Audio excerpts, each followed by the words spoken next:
అభ్యంతరము కలుగజేయుట కంటే వాని మెడకు తిరుగటి రాయి కట్టబడి సముద్రంలో పడద్రోయబడుట వానికి మేలు. మీ విషయమై మీరే జాగ్రత్తగా ఉండి, మీ సహోదరుడు తప్పిదం చేసిన ఎడల అతని గద్దించును, అతను మారు మనసు పొందిన ఎడల అతని క్షమించును.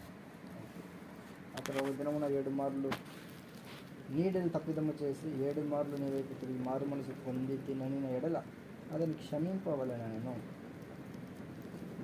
అపోస్తలుడు చెప్పాడు, మా విశ్వాసము వృద్ధి పొందించమని ప్రభువుతో చెప్పగా, ప్రభువు మీరు ఆవగింజంత విశ్వాసం గలవారైతే ఈ కంబలి చెట్టును చూచి నీ వేళ్లతో కూడా పెళ్ళగింపబడి సముద్రంలో నాటమడుగని చెప్పినప్పుడు అది మీకు లోబడును.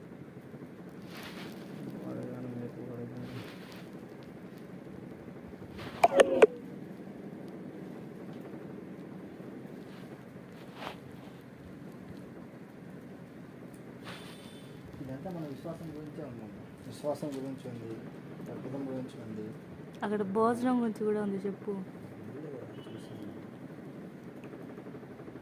అభ్యంతరాలు రాకపోవుట అసాధ్యమే. కాకపోతే అభ్యంతరాలు వస్తున్నాయంటే అక్కడ శ్రమలు కూడా ఖచ్చితంగా ఉంటాయని వాక్యం తెలియజేస్తుంది. నెక్స్ట్, అభ్యంతరాలు కలుగజేయుట కంటే వాని మెడకు తిరుగుట సముద్రం పడద్రోయటం ఏంటంట. మీ విషయం మీరే జాగ్రత్తగా ఉండుడి. మన విషయం మనమే జాగ్రత్తగా ఉండాలి. వ్యక్తిగతంగా దేవుడు డైరెక్ట్గా మనతోనే ఇచ్చాడన్న.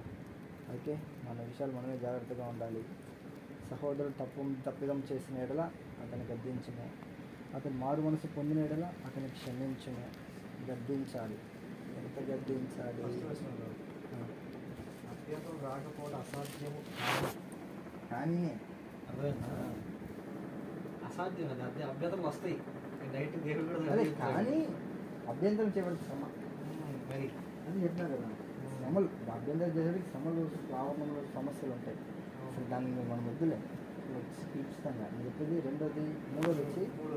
మూడోది మీ విషయమే మీరే జాగ్రత్తగా ఉంటుంది. తప్పిదం చేసిన వాళ్ళు గద్దించాలి. ఏం గద్దించాలి? మనం గద్దించే గద్దింపు అతని ఇరిటేషన్ అంతా రాకూడదు. ఎట్లా రావాలంటే ఇది తప్పును గద్దించినారు అన్న విధంగా మనం దాన్ని ఖచ్చితంగా క్యాచ్ చేసే విధానం ఉండాలి. మొదటిగా అది ఉండాలి. ఆ తర్వాత నాడేం జరుగుతుంది? మారు మనసు అనేటువంటి క్రియ జరుగుతుంది. సరే, నేను ఈ మాటని రిసీవ్ చేసుకుంటున్నాను, ఇది నేను ఒప్పుకుంటున్నాను.